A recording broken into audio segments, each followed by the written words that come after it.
আসসালামু আলাইকুম রহমতুল্লাহ বারাকাতু। বিয়ের পূর্বে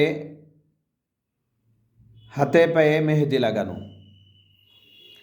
কোনো শরঈ উজর ছাড়া পুরুষের জন্য হাতে পায়ে মেহেদি ব্যবহার করা ইসলামে জায়েজ নেই। অতএব বিয়েতে ছেলে হাতে পায়ে মেহেদি ব্যবহার করা অনুমতি নেই, নাজায়েজ।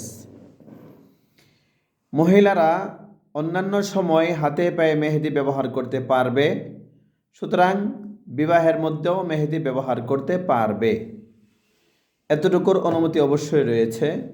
কিন্তু এই মেহেদি অনুষ্ঠান করা, গায়ে হলুদের অনুষ্ঠান করা, অনুষ্ঠানের মধ্যে দুই পক্ষের অন্যান্য ছেলে মেয়ে এবং অভিভাবকদের অবাধ দেখা সাক্ষাৎ, কথাবার্তা এবং নাচ গান ইত্যাদি অনুষ্ঠান করা, এইগুলো ইসলামে জায়েজ নেই।